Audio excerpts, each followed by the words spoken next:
ఈ press meet కార్యక్రమంలో print and electronic మీడియాను ఉద్దేశించి ఎంఆర్పిఎస్ వ్యవస్థాపక అధ్యక్షులు గౌరవనీయులు శ్రీ మందకృష్ణమాధవ్ గారు మాట్లాడతారు. ఈ ప్రెస్ మీట్ అంశం చాలా కీలకమైన అంశం. సుమారు 2 నెలల తర్వాత మళ్ళీ ఎస్సీ వర్గీకరణ సంబంధించిన అంశం మీద గౌరవనీయులు మందకృష్ణమాధవ్ గారు విలేకరుల సమావేశం నిర్వహించి మాట్లాడడం జరుగుతుంది కనుక ఈ ప్రెస్ మీట్ను నిర్వహణ కోసం అలాగే ఈ వార్తలు ప్రజల్లో తీసుకెళ్లడం కోసం సంపూర్ణ సహకారం అందించాల్సిందిగా ప్రింట్ అండ్ ఎలక్ట్రానిక్ మీడియా ప్రతినిధులకు నా హృదయపూర్వకంగా విజ్ఞప్తి చేస్తూ ఈ ప్రెస్ మీట్ ఉద్దేశించి గౌరవనీయులు ఎంఆర్పిఎస్ వ్యవస్థాపక అధ్యక్షులు మందకృష్ణమాధవ్ గారు మాట్లాడతారు.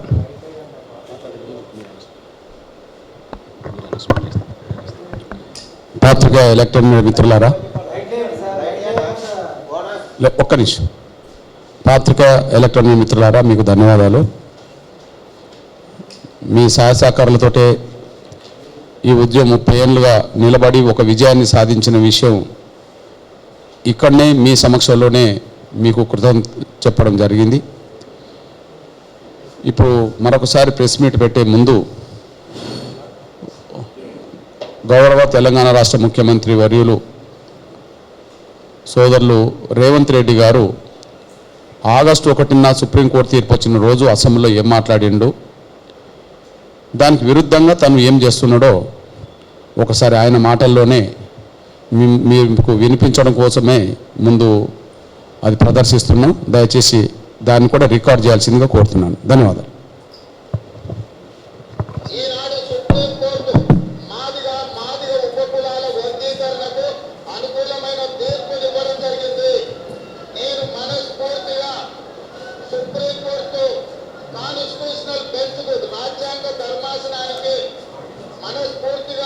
కృతజ్ఞతలు తెలియజేస్తున్నా.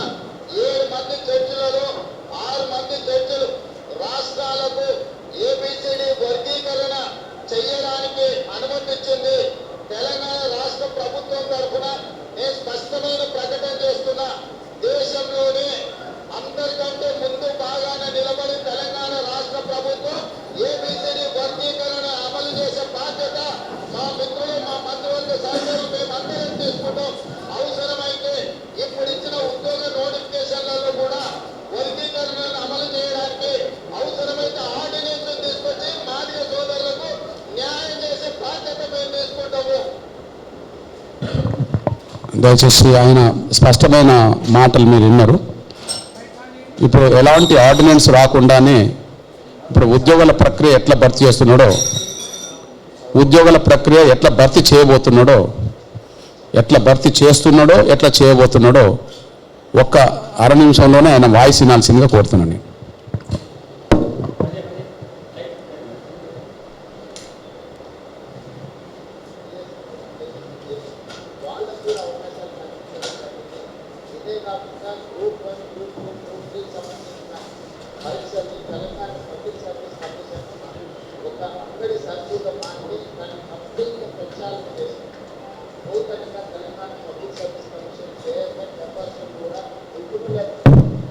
అందులో అనుభవం కలిగిన వాళ్ళని నియమించడం ద్వారా ఎలాంటి ఆరోపణ లేకుండా పారదర్శకంగా తొందరలోనే గ్రూప్ 1 ఫలితాలను ప్రకటించి 1,00,000 మంది తెలంగాణ పట్టభద్రులకు గ్రూప్ 1 అధికారులను నియమించడం ద్వారా తెలంగాణ పునర్నిర్మాణంలో వాళ్ళకు కూడా భాగస్వామ్యం చేయాలనుకుంటున్నారు. ఈ ప్రభుత్వము దాదాపుగా మొదటి సంవత్సరంలోనే 60 నుంచి 65 వేల ఉద్యోగాల ప్రణాళిక సిద్ధం చేసి వివిధ శాఖల్లో సింగరేణి కావచ్చు, ఆర్టీసీ కావచ్చు, విద్యాశాఖ కావచ్చు, పోలీస్ శాఖ కావచ్చు, రెవెన్యూ శాఖ కావచ్చు, ఇతర ప్రభుత్వంలో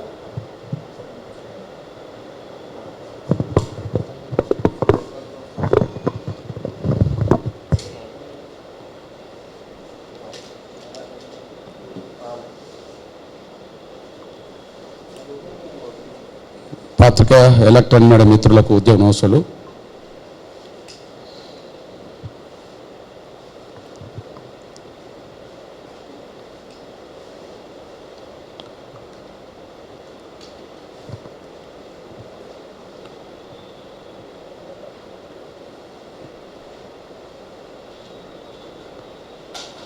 ఎస్సీ రిజర్వేషన్ల నానా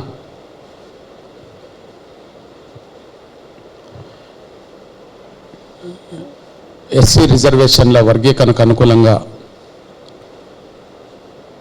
ఆగస్టు 1న సుప్రీంకోర్టు చీఫ్ జస్టిస్ గౌరవ చంద్రచూడ్ గారి ఆధ్వర్యంలో 7 జడ్జీలతో కూడిన ధర్మాసనం 6 జడ్జీలు ఎస్సీ రిజర్వేషన్ల వర్గీకరణ చేసుకునే అధికారం రాష్ట్రాలకు ఉన్నది. గతంలో ఎస్సీ వర్గీకరణ చేసుకునే అధికారం రాష్ట్రాలకు లేదనే 2004 ఆంధ్రప్రదేశ్ ప్రభుత్వం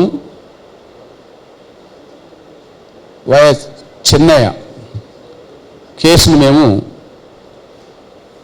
పక్కకు పెడుతున్నాం. వర్గీకరణను పునరుద్ధరించుకోవాల్సిన బాధ్యత రాష్ట్ర ప్రభుత్వాలది అని చెప్పడం జరిగింది. ఆ తీర్పు వెలువడ్డ అర్ధ గంటలోనే ఆగస్టు 1న సుప్రీంకోర్టులో తీర్పు వెలువడ్డ అరగంటలోనే దేశంలో ఎవరన్నా ఒక ముఖ్యమంత్రి అర్ధ గంటలోనే స్పందించింది ఎవరంటే గౌరవ తెలంగాణ రాష్ట్ర ముఖ్యమంత్రి వర్యులు సోదరులు రేవంత్ రెడ్డి గారు.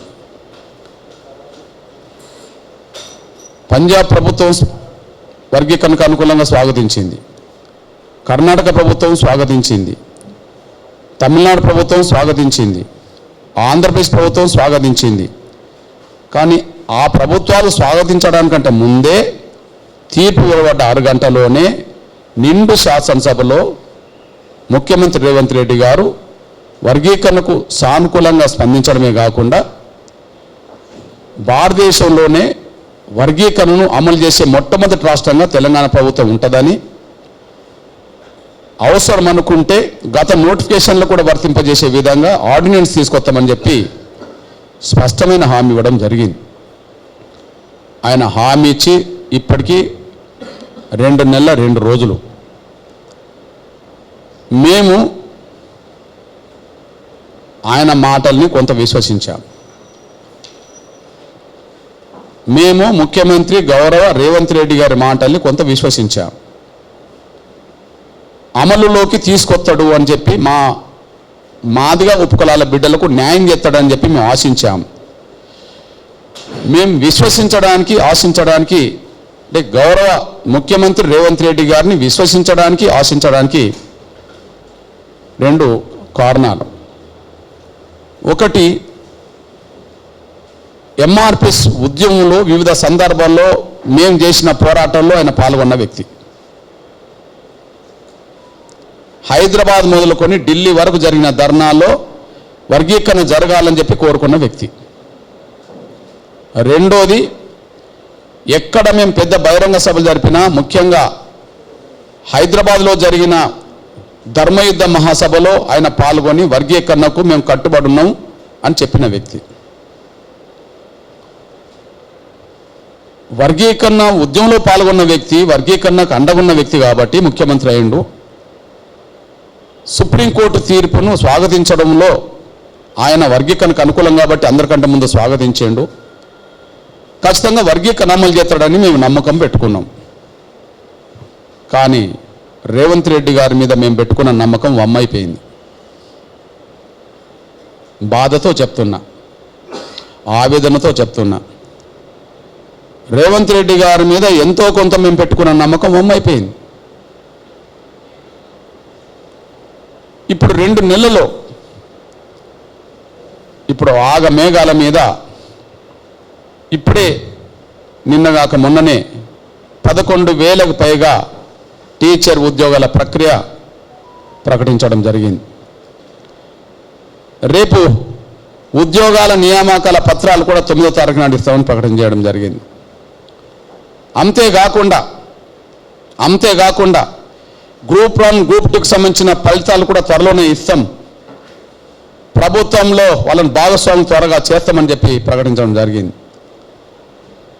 ఏ డిపార్ట్మెంట్లో ఇప్పటికీ నోటిఫికేషన్లు ఇచ్చి పరీక్షలు రాశారో వాటన్నిటినీ ఫలితాలు ప్రకటిస్తాం, డిసెంబర్ లోపే 1,00,000 ఉద్యోగాల పైగా భర్తీ చేస్తామని చెప్పి ప్రకటన చేయడం జరిగింది.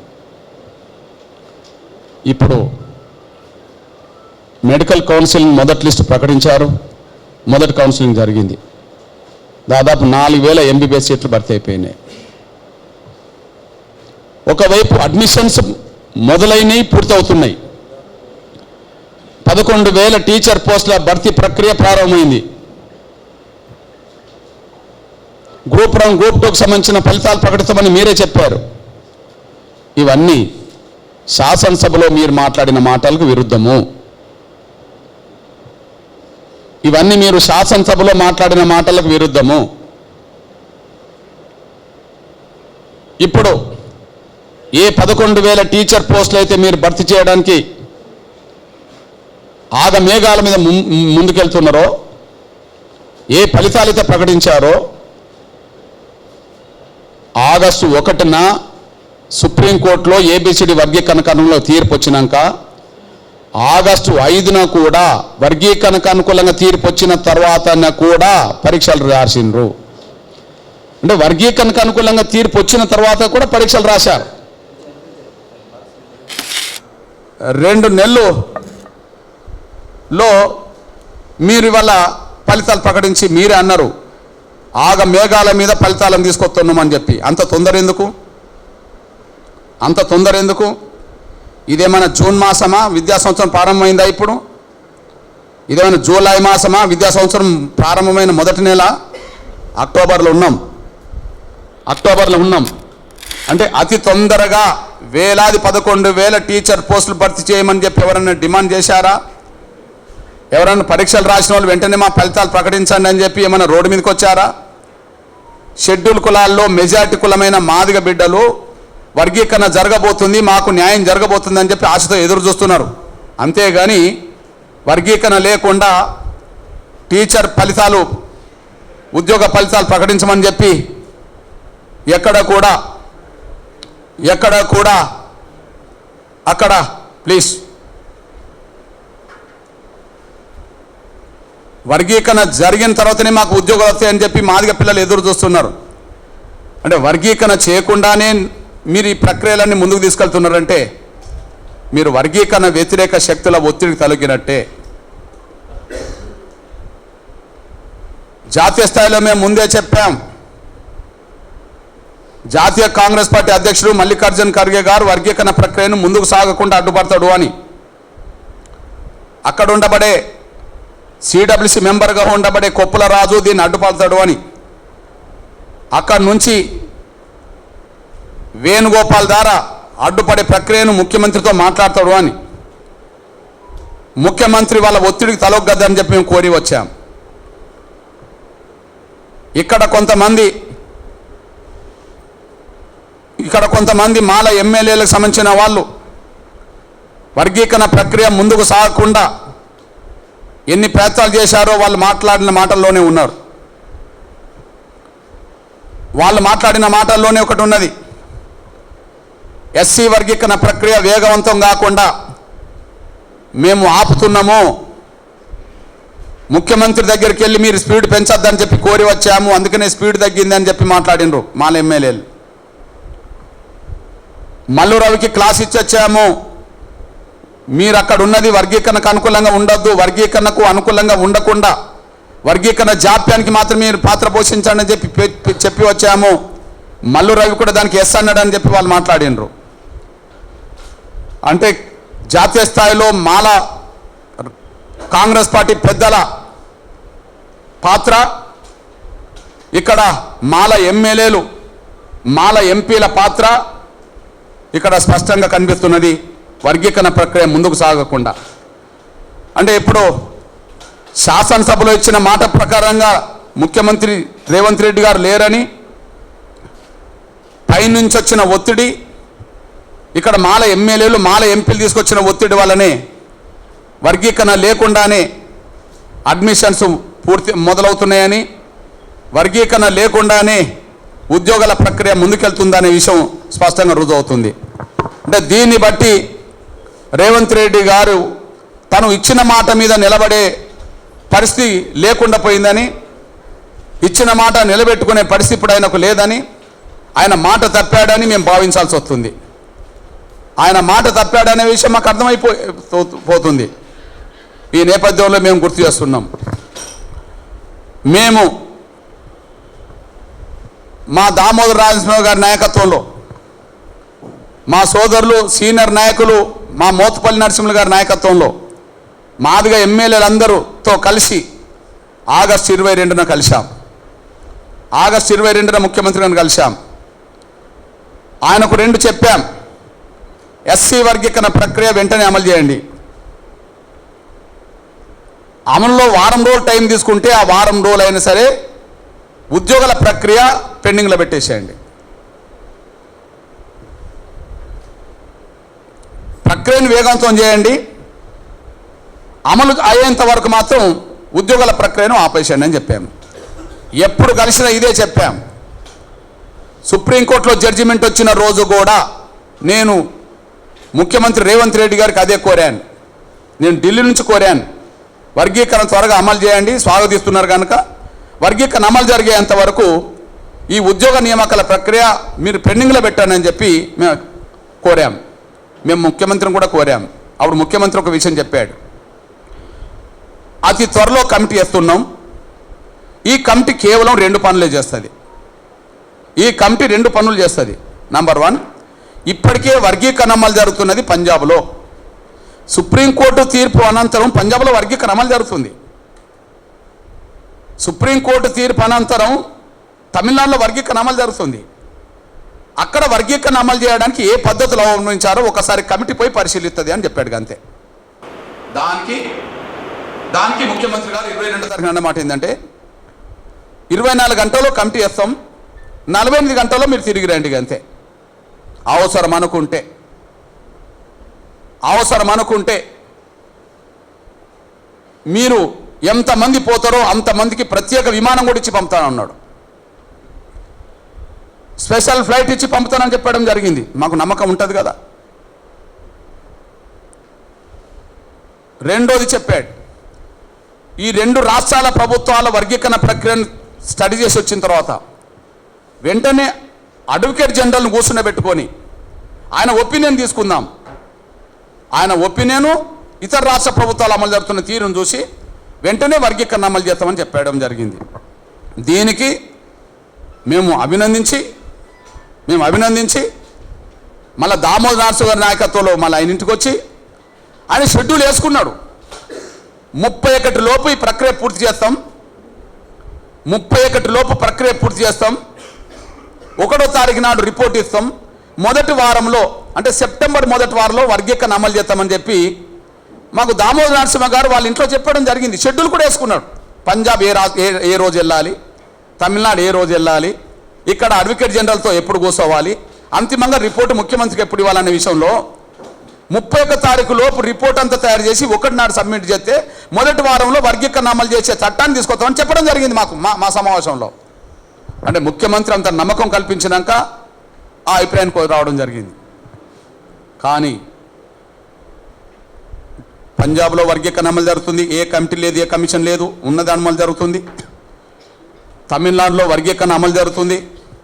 ఇక్కడ మాత్రం వర్గీకరణ అమలు జరగకుండా ఉద్యోగాల ప్రక్రియ, అడ్మిషన్స్ అన్నీ పూర్తి కావడానికి రంగం సిద్ధమవుతుంది.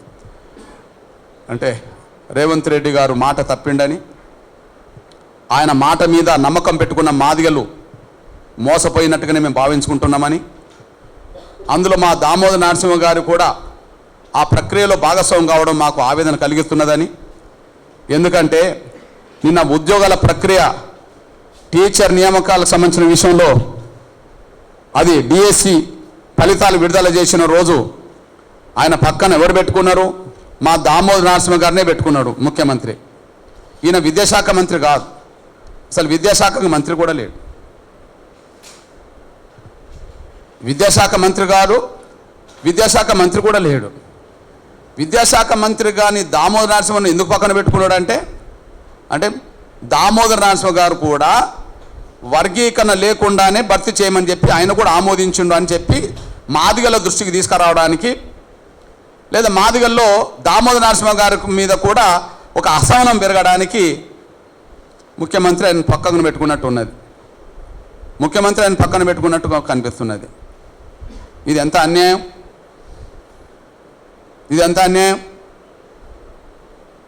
అదే సమయంలో మేము విజ్ఞప్తి చేస్తున్నాం,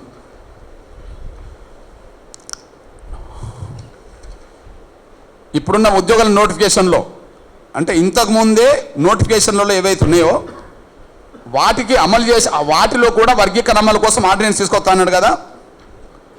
ఆయన తీసుకురావాల్సిన కొత్త ఆర్డినెన్స్ మాకు అవసరం ఏం లేదు.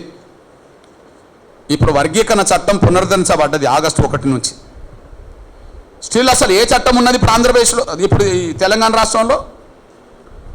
2004లో వర్గీకరణ చట్టం రద్దయింది. 2004లో వర్గీకరణ చట్టం సుప్రీంకోర్టులో రద్దయినప్పుడు రద్దయిన వెంటనే ఉమ్మడి రిజర్వేషన్ల విధానం అమలు జరిగింది. వర్గీకరణ చట్టం రద్దు అవుతే ఏది అమలు జరుగుతుంది? అంతకుముందున్న చట్టం అమలు జరుగుతుంది. ఇప్పుడు 2024లో ఉమ్మడి రిజర్వేషన్ల విధానం చట్టం రద్దయింది. ఉమ్మడి రిజర్వేషన్ల విధానం చట్టం రద్దు అయితే ఏ చట్టం అమలు జరుగుతుంది? వర్గీకరణ చట్టం అమలు జరుగుతుంది. అంటే ఇప్పుడు ఈ 2 నెలలుగా ఎగ్జిస్టెన్స్లో ఉన్న చట్టం ఏది? వాస్తవానికి వర్గీకరణ చట్టమే ఎగ్జిస్టెన్స్లో ఉండాలి. 2004 కంటే ముందు ఈ చట్టమే ఉన్నది. ఇప్పుడు ఆ చట్టమే సుప్రీంకోర్టు పునరుద్ధరించింది. మరి దీనికోసం నువ్వు ఆర్డినెన్స్ తీసుకురావాల్సిన అవసరం ఏం లేదు. కానీ ఒక విషయం గుర్తు చేస్తున్నా, ఈ చట్టంలో ఏమున్నదంటే, ఈ చట్టంలో అప్పుడు ఏమున్నదంటే, ఈ చట్టం రాకముందు నోటిఫికేషన్లు ఏ విధానంగా ఇచ్చినా కూడా ఈ చట్టం వచ్చినాక ఆ నోటిఫికేషన్లు కూడా వర్గీకరణ వర్తిస్తుంది. మిగిలిపోయిన అడ్మిషన్స్ ఏమున్నా కూడా ఈ చట్టం వచ్చే రోజుకు ఏదైనా అడ్మిషన్స్ ఏదైనా మిగిలి ఉంటే ఆ మిగిలిన అడ్మిషన్స్ కూడా వర్గీకరణ వర్తిస్తుంది. అంటే అంతకుముందు ఇచ్చిన నోటిఫికేషన్లకు వర్తిస్తుంది వర్గీకరణ చట్టము, అడ్మిషన్స్ కూడా వర్తిస్తుంది వర్గీకరణ చట్టం. ఇప్పుడు నోటిఫికేషన్లు ఇచ్చి ఫలితాలు ప్రకటించింది. ఇప్పుడు నోటిఫికేషన్లు ఇచ్చింది ఎప్పుడు? వర్గీకరణ చట్టం అమల్లోకి రాకముందు అనుకుందాం. ఇప్పుడు ఫలితాలు ఎప్పుడు ప్రకటిస్తున్నావు? వర్గీకరణ అమలు జరిగిన కాలంలో ప్రకటిస్తున్నావు. కానీ వర్గీకరణ లేకుండా ఎట్లిస్తావు? నోటిఫికేషన్లు ఇచ్చింది వర్గీకరణ లేనప్పుడే. కానీ ఈ చట్టం ఇప్పుడు పునరుద్ధరించబడ్డది. పునరుద్ధరించబడ్డ చట్టం ప్రకారం ఏమి ఇవ్వాలి? వర్గీకరణ ఫలితాలు అమలు చేయాలి అంతే. దీన్ని ఉన్నట్టుగా దీన్ని ముందు తీసుకోవాలి కదా. ఉన్నట్టుగా తీసుకోకుండా మీరు వర్గీకరణ లేకుండా ఉద్యోగాల ప్రక్రియ మొదలు పెడుతున్నారు అంటే, మాకు విద్యా అవకాశాలు లేకుండా చేస్తున్నారు అంటే, మాదిగ జాతికి రేవంత్ రెడ్డి గారి సర్కం మళ్ళీ ద్రోహం చేసినట్టే, మమ్మల్ని మోసం చేసినట్టే, మా అవకాశాలు మాకు రాకుండా చేసినట్టే. ఇది 2 కారణాల వల్ల జరిగింది అనుకుంటున్నాం. ఒకటి, అధిష్టాన వర్గం మల్లికార్జున్ ఖర్గే అండ్ కొప్పుల రాజు అక్కడ ఉండి ఒత్తిడి ఒకవైపు తీసుకొస్తుంటే, ఇక్కడ మాల కులానికి సంబంధించిన ఎమ్మెల్యేలు ఎంపీలు ఒత్తిడి పెట్టిండనే విషయం రుజువైంది. ఎందుకంటే వాళ్ళు ఇచ్చిన స్టేట్మెంట్లలోనే, వాళ్ళు ఇచ్చిన మాటల్లోనే, వాళ్ళు ఇచ్చిన ఉపన్యాసాల్లోనే ఉన్నది. మేము రేవంత్ రెడ్డి గారి దగ్గరికి వెళ్ళిన తర్వాతనే స్పీడ్ తగ్గింది, స్పీడ్ పెంచొద్దని చెప్పి మేము కోరొచ్చిన తర్వాతనే స్పీడ్ తగ్గింది. అంటే వర్గీకరణ ప్రక్రియ స్పీడ్ తగ్గించడం, వర్గీకరణ అమల్లో లేనప్పుడు ఉద్యోగాలు భర్తీ చేసుకోవడం, వర్గీకరణ లేనప్పుడు అడ్మిషన్స్ భర్తీ చేసుకోవడం. ఇది ఇవాళ వాళ్ళు పెడుతున్న ఒక డిమాండ్గా మారితే ఆ డిమాండ్కు రేవంత్ రెడ్డి గారు తలొగ్గినట్టుగా కనిపిస్తున్నది. అట్లా తలొగ్గడం వల్లనే ఇవాళ వేలాది ఉద్యోగ అవకాశాలు మనం కోల్పోవాల్సిన పరిస్థితి వచ్చిందనేసి కూడా మీ దృష్టికి తీసుకొస్తున్నా. ఈ విషయంలో మేము చెప్పదలుచుకున్నది ఏంటంటే, వర్గీకరణ లేకుండా మీరు ఉద్యోగాల నియామకాలు భర్తీ చేస్తున్న కాలంలో మాకు ఇవాళ 11,000 ఉద్యోగాలు అంటే 11,000 ఉద్యోగాలు భర్తీ చేస్తున్న సమయంలో, టీచర్ పోస్ట్ భర్తీ చేస్తున్న సమయంలో అందులో ఎస్సీలకు 15% ప్రకారం 1,650 వస్తాయి. అందులో ఎస్సీలకు 15% రిజర్వేషన్ ప్రకారం 1,650 ఉద్యోగాలు వస్తాయి. ఆ 1,650 ఉద్యోగాల్లో 1,150, 1,200 ఉద్యోగాలు మాదిగలకు రావాలి డైరెక్ట్గా. 70% పైగా మేము ఉన్నాం. మాదిగలకు 1,650లో 1,200 రావాలి. 1,200 నుంచి ఇప్పుడు మాకు సరిగ్గా 600 వచ్చే అవకాశాలు కూడా కనిపించట్లేవు. 600 కాదు, 6 ఉద్యోగాలు తగ్గినా 6 కుటుంబాల భవిష్యత్తు ప్రమాదంలో పడుతుంది మాకు. 1,200 కాదు, 6 ఉద్యోగాలు కాదు, వర్గీకరణ లేకుండా ఒక ఉద్యోగం తగ్గినా ఒక కుటుంబం మా భవిష్యత్తు ప్రమాదంలో పడుతుంది. కాబట్టి ఒక కుటుంబానికి అన్యాయం జరిగినా, అది 6గురికి అన్యాయం జరిగినా, 100,000 మందికి అన్యాయం జరిగినా మాకు అన్యాయం జరగడానికి కారణం ప్రత్యక్షంగా రేవంత్ రెడ్డి గారే అవుతాడు.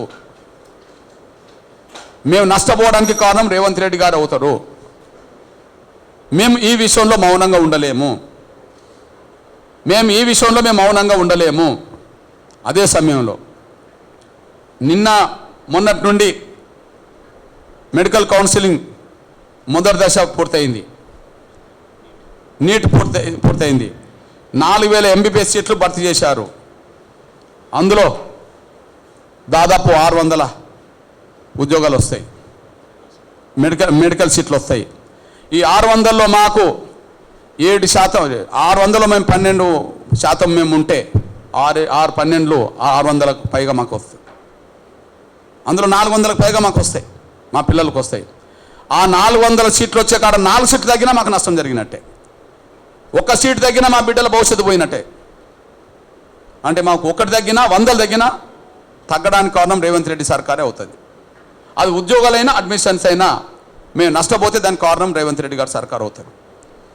మరి మాట ఇచ్చిన ముఖ్యమంత్రి మాట తప్పుతున్నప్పుడు మేము మౌనంగా ఎందుకు ఉండాలి? నమ్మకం పెట్టుకొని 2 నెలలు వేచి చూసాం.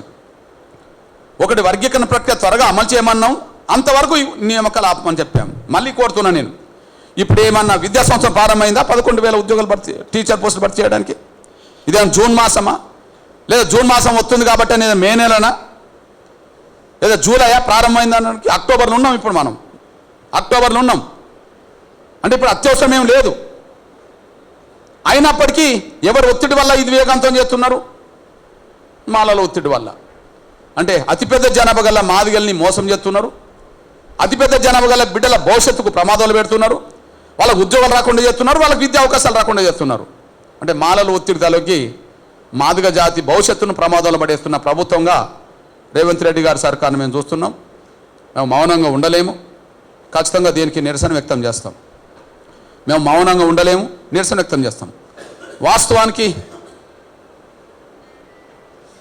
సుప్రీంకోర్టు తీర్పు వచ్చిన తర్వాత అర్ధ గంటలోనే రేవంత్ రెడ్డి గారు సర్కారు స్పందించిన తర్వాత మాదిగలు తెలంగాణలో రోడ్డెక్కే పరిస్థితి లేదు, మాకు రోడ్డెక్కే పరిస్థితి రాదు అని అనుకున్నాం. మేము మాదిగలు రోడ్డెక్కే పరిస్థితి లేదు, రోడ్డెక్కే పరిస్థితి రాదు అని మేము అనుకున్నాం. ఎందుకంటే ముఖ్యమంత్రిని నమ్మాం. కానీ అనివార్యంగా మేము రోడ్డెక్కే పరిస్థితి వచ్చేసింది. మేము రోడ్డెక్కే పరిస్థితి తీసుకొచ్చింది ఎవరంటే రేవంత్ రెడ్డి గారే. మేము రోడ్డెక్కే పరిస్థితి తీసుకొచ్చింది ఎవరంటే రేవంత్ రెడ్డి గారే. వ్యక్తిగతంగా మేము రేవంత్ రెడ్డి గారికి వ్యతిరేకమవుతే 2 నెలలు ఎందుకు నమ్మి కూర్చుంటాం? మేము వ్యతిరేకం కాదు అనే మాట నమ్మాము, విశ్వసించాం, గౌరవించాం, స్వాగతించాం, అభినందించాం. మా ప్రెస్ మీట్లో చూడండి, ఢిల్లీ ప్రెస్ మీట్లో చూడండి, ఇక్కడ చూడండి, ఢిల్లీ ప్రెస్ మీట్ చూడండి, ఇక్కడ చూడండి. మేము అభినందించాం, ఆయన మాటల్ని స్వాగతించాం, ఆయనను గౌరవించాం, ఆయన మీద నమ్మకం పెట్టుకున్నాం. కానీ మేము ఇన్ని చేసినా మా నమ్మకం నిలబెట్టుకోలేకుండా పోయిండు. మా ఆశల్ని అడియాశలు చేశాడు, మా పిల్లల భవిష్యత్తును ప్రమాదంలో పడేశారు. మేము చూస్తూ ఊరుకోలేం. రోడ్డెక్కే పరిస్థితి వచ్చింది. రోడ్డెక్కే పరిస్థితులు రావాలని మేము కోరుకోలే, రోడ్డెక్కే పరిస్థితులు వస్తాయని కూడా మేము అనుకోలే. ఆయన మీద నమ్మకం పెట్టుకొని రోడ్డెక్కే పరిస్థితులు వస్తాయని మేము అనుకోలే, రావనే అనుకున్నాం. కానీ అనివార్యంగా మేము రోడ్డెక్కే పరిస్థితులకు వచ్చిందంటే దానికి రేవంత్ రెడ్డి గారు సర్కారే బాధ్యత వహించాల్సి వస్తుంది. ఆయన మాట తప్పడం వల్ల మేము రోడ్డెక్కే పరిస్థితి వచ్చింది. అది అడ్మిషన్స్ మొదలైనవి కనుక, అది ఉద్యోగాల ప్రక్రియ స్పీడ్ పెంచుతున్నారు కనుక, మేము చదువుల్లో మా బిడ్డల భవిష్యత్తును కాపాడాలన్నా, ఉద్యోగాల్లో మా బిడ్డల భవిష్యత్తుకు న్యాయం జరగాలన్నా మేము అనివార్యంగా రోడ్డెక్కే పరిస్థితులు వచ్చినాయి కాబట్టి రోడ్డెక్కే పరిస్థితి తీసుకొస్తున్నాం. ఏ 9వ తారీఖు నాడైతే ఆయన దసరా కాట ఇప్పుడు ఉద్యోగ నియామకాల పత్రాలు తీసుకున్న వాళ్ళు పండుగలు చేసుకోవాలంట మరింత. అవును, మా ఉద్యోగాలు రాని మా బిడ్డలు ఏం చేసుకోవాలి? మరి ఆ రోజు వర్గీకరణ లేకపోవడం వల్ల మా బిడ్డలు ఉద్యోగాలు కోల్పోతే వాళ్ళు ఏం చేసుకోవాలి? మా అవకాశాలు దొంగలించిన వాళ్లకు, మా అవకాశాలు దోసుకున్న వాళ్ళకు పండుగ కావచ్చు, డబుల్ పండుగ కావచ్చు. దసరా చేసుకుంటారు, మమ్మల్ని దోసుకున్న దానికి నిదర్శన కూడా చేసుకుంటారు. కానీ మా బిడ్డల ఉద్యోగాలు పోయిన రోజు 1:3 అని వేసుకుంటే అందులో మా బిడ్డ ఒకరు ఉంటారు, 2వ స్థానం ఉన్నారు అనుకోండి. ఉమ్మడి రిజర్వేషన్లో మేము 2వ స్థానం ఉన్నాం. అది వర్గీకరణతో మేము మొదటి స్థానానికి వస్తాంగా. ఉమ్మడి రిజర్వేషన్ విధానంలో 1:3లో 3 కార్డు ఉన్నాం అనుకో, వర్గీకరణ జరిగితే మేము మొదటికి వస్తాం కదా. అంటే వర్గీకరణ లేకపోవడం వల్లనే మా ఉద్యోగం పోతుందనే విషయం మేము 7 దశాబ్దాలు బట్టి అన్యాయం జరిగిందో ఇప్పుడు అదే జరుగుతుంది కదా.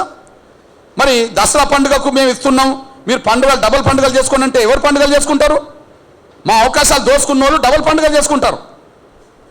మా అవకాశాలు కోల్పోయిన మా బిడ్డలు ఆ రోజు నిద్ర పట్టకుండా ఉంటారు. పండుగ కావచ్చు, నిద్ర పట్టాలని కుటుంబాలుగా ఉంటాయి. ఇది మేము గుర్తు చేస్తున్నాం. కాబట్టి ఏ ఎల్బీ స్టేడియంలో అయితే 9న టీచర్ నియామక పత్రాలు ఇవ్వబోతున్నాడో, ఏ ఎల్బీ స్టేడియంలో అయితే 9వ తారీఖు నాడు నియామక పత్రాలు ఇస్తున్నాడో, అదే 9వ తారీఖు నాడు రేవంత్ రెడ్డి గారు మాట తప్పి మాదిగలు మోసం చేసినందుకు నిరసనగా, రేవంత్ రెడ్డి గారు మాట తప్పి మాదిగలు మోసం చేసినందుకు నిరసనగా అన్ని జిల్లా కేంద్రాల్లో ఉండబడే అంబేద్కర్ విగ్రహాల నుంచి మొదలుకొంటే కలెక్టర్ కార్యాలయం వరకు నల్ల జెండాలతో మేము ప్రదర్శన చేస్తాం. అన్ని జిల్లా కేంద్రాల్లో అంబేద్కర్ విగ్రహాలు ఉన్నాయి. విగ్రహం కేంద్రాల్లో విగ్రహం ఉన్న కాడ నుంచి మొదలుపెట్టి కలెక్టర్ కార్యాలయం వరకు రేవంత్ రెడ్డి గారు సర్కార్కు వ్యతిరేకంగా నల్ల జెండాలతో ప్రదర్శన చేస్తాం. హైదరాబాదులో అంబేద్కర్ నుంచి మొదలుకొంటే జగ్జీవన్ రామ్ వరకు మా నల్ల జెండాలతో ప్రదర్శన చేస్తాం. ఇక్కడ 2 మహనీయుల విగ్రహాలు ఉన్నాయి. ఒకరు రాజ్యాంగ రూపకల్పనలో రిజర్వేషన్లు పొందుపరిచిన మహనీయుడైతే జీవితాంతం రిజర్వేషన్లను పేద వర్గాలకు అందించిన వ్యక్తి జగ్జీవన్ రామ్ గారు. హైదరాబాదులో మా ప్రదర్శన అంబేద్కర్ నుంచి జగ్జీవన్ రామ్ వరకు కొనసాగుతుంది. కానీ ప్రతి జిల్లా కేంద్రంలో మా ప్రదర్శన జిల్లా కేంద్రంలో ఉండబడే అంబేద్కర్ విగ్రహం నుంచి కలెక్టర్ కార్యాలయంలో కొనసాగుతుంది. మొదటిది మా నిరసన. 9వ తారీఖు నాడు నువ్వు నియామక పత్రాలు ఇస్తున్న రోజే రేవంత్ రెడ్డి గారు సర్కార్ మమ్మల్ని మోసం చేసిందని, మా భవిష్యత్తును మా బిడ్డల భవిష్యత్తును ప్రమాదంలో పడేసిందని నల్ల జెండాలతో నిరసన ప్రదర్శన చేయడంతో పాటు 12వ తారీఖు 13వ తారీఖు నాడు దసరా ఈ వాతావరణం అయిపోయిన తర్వాత 15వ తారీఖు నాడు మాదిగ రిజర్వేషన్ పోరాట సమితి అన్ని అనుబంధ విభాగాల రాష్ట్ర సదస్సు హైదరాబాద్లో నిర్వహిస్తాం. రేవంత్ రెడ్డి గారి సర్కారు మీద పోరాటం ఎలా చేసి మా వర్గీకరణ తక్షణం అమలు చేయించుకోవచ్చో దాన్ని దృష్టి పెట్టి భవిష్యత్ కార్యాచరణ తీసుకుంటాం. 9వ తారీఖు నాడు అన్ని జిల్లా కేంద్రాల్లో నల్ల జెండాలతో ప్రదర్శనలు ఉంటాయి. అన్ని మండలాల్లో ఉండబడే నిరుద్యోగులు, ఎంఆర్పిఎస్ అనుబంధ విభాగాలు, అన్ని జిల్లాల్లో ఉండబడే అన్ని మండలాలు అన్ని గ్రామాలకు సంబంధించిన నిరుద్యోగులు, మాదిగ నిరుద్యోగులు, ఉపకులాల నిరుద్యోగులు జిల్లా కేంద్రానికి వచ్చి నిరసన ప్రదర్శనలో పాల్గొనాలని నేను పిలుపునిస్తున్నా.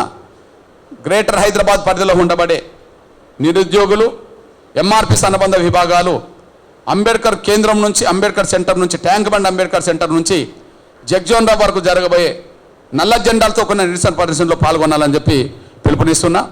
15వ తారీఖు నాడు ఎంఆర్పిఎస్ తెలంగాణ రాష్ట్ర కమిటీ సమావేశం, అన్ని విద్యార్థి సంఘాలు, ఉద్యోగ సంఘాలు, ఎంఆర్పిఎస్ అనుబంధ విభాగాలతో ఎంఎస్పీతో పాటు సమావేశం నిర్వహించి భవిష్యత్ కార్యాచరణ ప్రకటిస్తాం. మేము రోడ్డెక్కే పరిస్థితులు వచ్చినాయంటే రేవంత్ రెడ్డి గారు మాట తప్పడం వల్లనే రోడ్డెక్కే పరిస్థితులు వచ్చినాయి. మేము మళ్ళీ నల్ల జెండాలతో నిరసన ప్రదర్శన కాంగ్రెస్ వ్యతిరేకంగా చేస్తున్నామంటే అది రేవంత్ రెడ్డి గారు మమ్మల్ని మోసం చేయడం వల్లనే వచ్చినాయి. దీనికి రేవంత్ రెడ్డి గారు సర్కారే బాధ్యత వహించాల్సి వస్తుంది, భవిష్యత్తు రోజుల్లో మూల్యం చెల్లించుకోవాల్సి వస్తుంది అనే విషయాన్ని నేను గుర్తు చేస్తున్నా, హెచ్చరిస్తున్నా. ధన్యవాదాలు.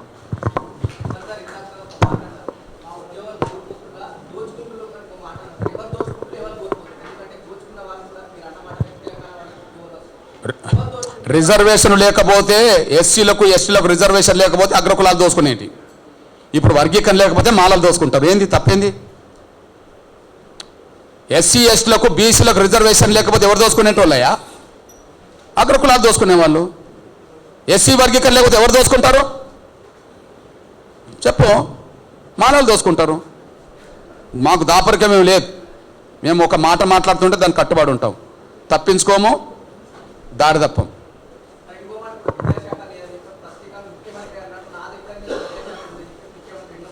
ఇప్పుడు బాధ్యత వహించాల్సింది అయినా కదా. మరిగా మా మాదిగ మంత్రిని ఎందుకు పెట్టుకున్నాడు? మా మాదిగ మంత్రిని మాదిగ ప్రజల్లో బంధనం చేయడానికే కదా. మాదిగ మంత్రి వర్గీకరణ లేకుండానే ఉద్యోగ ప్రక్రియ పరిచయం అంటాడా? స్టేట్మెంట్ ఇవ్వమనండి. మాకు చెప్పింది ఏంది దామోదర నరసింహ గారు? మాకు చెప్పింది ఏంది దామోదర నరసింహ గారు? మాకు ఆయన చెప్పింది ఏంది? వారం రోజులు అన్నాడు. 22వ తారీఖు నాడు కలిసినప్పుడు వారం రోజుల్లో పంజాబ్, హర్యానా, పంజాబ్, తమిళనాడు తిరిగి రండి, అడ్వకేట్ జనరల్ కూర్చునబెట్టి తొందరగా వర్గీకరణ ప్రక్రియ సెప్టెంబర్ మొదటి వారంలో పూర్తి చేస్తామన్నాడు. సెప్టెంబర్ మొదటి వారంలో పూర్తి అవుతాయి. ఇప్పుడు అక్టోబర్ మొదటి వారంలో ఉన్నాం కదా. మరి దామోదర రాజస్వామి గారు ఏమన్నాడు? మాదిగ మంత్రే కదా, వర్గీకరణ త్వరగా అమలు చేయించుకుందాం, ఈ లోపు ఈ భర్తీ కాకుండా ఆపుకోవడానికి అన్ని ప్రయత్నాలు చేద్దామని అన్నాడు కదా. మరి ఆయన ఎట్లుంటాడు? ముఖ్యమంత్రి పక్కన ఎట్లా నిలబడతాడు? అసలు ముఖ్యమంత్రి విద్యాశాఖ పెట్టుకొని ఎట్లా ఇవి భర్తీ చేస్తాడు? చూద్దాం. తెలంగాణలో రేవంత్ రెడ్డి గారు సర్కార్తో మాదిగలు పెట్టుకుంటారు అంతే. 2 నెలలు మేము మౌనంగా ఉన్నంటే కారణం ఏం చెప్పండి? ఆయన మీద నమ్మకంతోటేగా. ఆయన మీద నమ్మకం ఉండడానికి కారణం ఏందో చెప్పండి. అంతకుముందు ఎంఆర్పీఎస్ ఉద్యమంలో పాల్గొన్నాడుగా, నిన్ను శాసనసభలో చెప్పిండు కదా. అరే శాసనసభలో చెప్పిన మాటకి విలువ లేనప్పుడు శాసనసభకు నువ్వు నాయకుడు ఎట్లవుతావు? శాసనసభలో చెప్పిన మాటకు నువ్వు విలువనియకపోతే నువ్వు శాసనసభకు నాయకుడు ఎట్లవుతావు? ఎవరిని నమ్మిస్తావు నువ్వు? బయటకు వచ్చి ప్రజలు నమ్మిస్తావు, లోపల శాసనసభ నమ్మిస్తావా? బయటకు వచ్చి ప్రజల్ని నమ్మిస్తావు, లోపల శాసనసభలో నమ్మిస్తావా? ఏం పద్ధతి ఇది? మౌనంగా ఉంటామా? ఇవ్వకపోతే ఉండదు, ఇస్తే ఉంటుంది. తప్పేమన్నా? ఇవ్వకపోతే ఉండదు, ఇస్తే ఉంటుంది. కానీ ఉద్యమ కార్యాచరణ భవిష్యత్తు ఉంటుంది. నియామక పత్రాలు 9వ తారీఖు నాడు ఇస్తున్నారంటే మేము రోడ్డు మీద మా నిరసన ఉండాల్సిందే కదా. మాకు మోసం జరిగినట్టే కదా. ఒక ఉద్యోగం నష్టపోయినా ఒక కుటుంబం మాది నష్టపోయినట్టే కదా. అది ఉద్యోగాలైనా చదువులైనా నష్టమైనట్టే కదా. నష్టానికి కారకుడు రేవంత్ రెడ్డి అయినప్పుడు రేవంత్ రెడ్డి గారికి వ్యతిరేకంగా మేము రోడ్డు మీదకి రాకపోతే ఎవరికి వ్యతిరేకంగా రావాలా? నమ్మి 2 నెలల ఓపికతో ఉన్నాం, నమ్మకం కలిగి ఉన్నాం. నమ్మకాన్ని వమ్ము చేసింది ఆయనే. దామోదర రాజస్వామి గారికి చెప్తున్నాం, మాలాల ఒత్తిడి మేరకే రేవంత్ రెడ్డి గారి సర్కార్ పనిచేస్తున్నది. తీయటి మాటలు మాదిగలకు చెప్పారు, నమ్మకం కల్పించే విధంగా అసెంబ్లీ మాట్లాడారు. తీయటి మాటలు మాదిగలకు చెప్పారు, నమ్మకం కల్పించే విధంగా అసెంబ్లీలో మాట్లాడారు. మీ తీయటి మాటల్లో తేనె లేదు, విషం ఉన్నది. నమ్మకం కల్పించే అసెంబ్లీ మాటల్లో చిత్తశుద్ధి లేదు. మాలల ఒత్తిడికి తలగి ఇవాళ దానికి వ్యతిరేకంగా మీరు ప్రవర్తిస్తున్నారు. ఎట్లా ఊరుకుంటాం? ఎట్లా మౌనంగా ఉంటాం? వర్గీకరణ అమలు చేయకుండా ఉద్యోగాలు భర్తీ చేసినప్పుడు నువ్వెందుకు మాకు మంత్రిగా మాదిగలకు? దామోదర్ ఎందుకు ఉండాలి మంత్రివర్గంలో? బయటికి రా. ఆర్డినెన్స్ తెస్తాను పక్కనే ఉన్నావు కదా నువ్వు. రేవంత్ రెడ్డి గారు అసెంబ్లీలో అంతకుముందు నోటిఫికేషన్లు కూడా వర్తింపజేసే విధంగా ఆర్డినెన్స్ తీసుకొస్తున్నారు. పక్కన ఎవరున్నారు అసెంబ్లీలో? దామోదర రాజస్వామి గారు ఉన్నారు, మాదిగైనా. వర్గీకరణ లేకుండానే 11,000 టీచర్ పోస్టులు ప్రకటన చేసినప్పుడు ఎక్కడున్నావు? ముఖ్యమంత్రి పక్కనే ఉన్నావు. వర్గీకరణ అమలు చేస్తున్నారు, ముఖ్యమంత్రి పక్కన ఉంటావు. వర్గీకరణ అమలు చేయనప్పుడు కూడా ముఖ్యమంత్రి పక్కన ఉంటావు. నువ్వెందుకే మాకు? రాజీనామా చేసి బయటకు రా. మాదిగలకు అన్యాయం చేయనప్పుడు ఎందుకు నువ్వు ఆడ ఉండాలా? నీ వ్యక్తిత్వం మాదిగ ప్రజల్లో ఇతర ప్రజల్లో చులకనవుతుంది. మీ వ్యక్తిత్వం మాదిగ ప్రజల్లో ఇతర ప్రజల్లో చులకనవుతుంది. అంటే మాదిగలకి ఇంత అన్యాయం జరిగినాక నీకు ఒక మంత్రి పదవి ఉంటే సరిపోతుందా? నీ మంత్రి పదవి 1000 ఉద్యోగాలకు సమానమా? 1000 ఉద్యోగాలు వస్తే 1000 కుటుంబాలు రాబోయే దశాబ్దాల వాళ్ళు బాగుపడతారు. ఆ కుటుంబాలు శతాబ్దాలకు ఎదుగుతాయి. ఏం పద్ధతి ఇది? మా కన్ను నాతో పొడిపిస్తాడా ఆయన రేవంత్ రెడ్డి గారు? మా కన్ను మాయలతో పొడిపిస్తాడా? మా దామోదర రాజస్వామి గారిని పక్కన పెట్టుకొని వర్గీకరణ వ్యతిరేకంగా ఉద్యోగాలు పూర్తి చేస్తాడా? అంటే అర్థమైంది, మా కన్ను మాయలతో పొడిపించినట్టే కదా. రేవంత్ రెడ్డి మా కళ్ళలో పడుతున్నాడు. మా కళ్ళను ఒక కన్నునేమో రేవంత్ రెడ్డి పడుతున్నాడు, ఇంకో కన్నునేమో మా దామోదర రాజస్వామి పొడిపిస్తున్నాడు. మా కన్నును మాయలతో పొడిపిస్తున్నాడు. చూస్తాం రేపు రోడ్ ఎక్కే పరిస్థితికి వచ్చినప్పుడు జరగాల్సిన పరిణామాలకు బాధ్యత వహించాల్సి వస్తుంది గవర్నమెంటే. మేము మౌనంగా ఉండలేం. మా జాతి బిడ్డల భవిష్యత్తు కంటే మాకు ఎవరు ముఖ్యం కాదు. మాకు రేవంత్ రెడ్డి ముఖ్యం కాదు, మా దామోదర్ ముఖ్యం కూడా కాదు. రేవంత్ రెడ్డి ముఖ్యం కాదు, మా దామోదర్ కూడా ముఖ్యం కాదు. కేవలం మాలల ఒత్తిడి వల్లనే ఇదంతా జరుగుతుంది. మాలల ఒత్తిడి వల్ల జరుగుతుంది. మా ఒత్తిడి వల్లనే వర్గీకరణ ప్రక్రియ ఆగిపోతున్నదని చెప్పి వాళ్ళు ప్రకటన చేశారు. దానికి అనుగుణంగానే రేవంత్ రెడ్డి సర్కార్ ప్రవర్తిస్తున్నది. మాలల ఒత్తిడి ఆ స్థాయిలో ఉన్నప్పుడు మాదిగ మంత్రి ఎందుకు మౌనంగా ఉన్నాడు? దామోదర్ రాష్ట్ర కూడా మాదిగలకు సమాధానం చెప్పే రోజు వస్తుంది. రేవంత్ రెడ్డి గారి సర్కారు తెలంగాణలో మాదిగల ఆగ్రహం ఎలా ఉంటుందో భవిష్యత్తులో చూడబోతుంది. మేము మౌనంగా ఉండలేం. నల్ల జెండాల ప్రదర్శనతో మా నిరసన మొదలైన తర్వాత 15 తారీఖు నాడు జరిగే సమావేశంలో తేల్చేస్తాం. గాంధీ భవన్ ముట్టడించడానికి వెనుకాడడం, రేవంత్ రెడ్డి గారి ఇల్లు ముట్టడించడానికి వెనుకాడడం, హైదరాబాద్ నగరం దిగ్బంధం చేయడానికి వెనుకాడడం, సావు బతుకుల పట్టం చేయడానికి కూడా వెనుకాడడం. వెనుకకు తగ్గే ప్రసక్తి లేదు. చూద్దాం.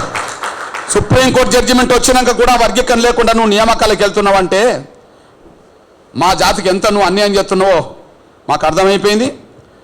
జాతికి అన్యాయం జరిగే దాంట్లో దామోదర్ కూడా ఉండద్దని మాత్రం కోరుతున్నాం. అంతే. ధన్యవాదాలు. ప్రత్యేకించి ఆంధ్రప్రదేశ్లో మీరు ఢిల్లీలో పెట్టిన ప్రెస్ కాన్ఫరెన్స్ సంబంధించి మాట్లాడతా అంబేద్కర్ అని చెప్పాను. అంబేద్కర్ గారు అనలేదు. అదొక పెద్ద నేరం. నెంబర్ 1. నెంబర్ 2, ఈ రిజర్వేషన్ వ్యతిరేకిస్తున్న సామాజిక వర్గం మిమ్మల్ని ఒకళ్ళే, రఘురామ కృష్ణరాజు గారు ఒక్కనే. ఆయన ఫ్లెక్సీ విభాగం ఉంటుంది. ఆయన కాన్స్టిట్యూషన్. అదే సందర్భంలో మీరు ఢిల్లీ ప్రెస్ మీట్కి సంబంధించి చాలా ఉద్రేకాలు రెచ్చగొడతా మిమ్మల్ని డిఫెండ్ చేయడానికి రేపు మీటింగ్ కూడా పెట్టుకుంటారు కాకినాడలో. దానికి సంబంధించి అంబేద్కర్ గారిని మీరు ఎప్పుడైనా ఏమైనా అవమానించారా అని దాని మీద ఎవరు అవమానిస్తారో దాన్ని మీరు క్లారిఫికేషన్ చెప్పండి. అంబేద్కర్ అంటే ఈ దేశంలో ఉన్న వాళ్ళు 99% పైగా గౌరవిస్తారు.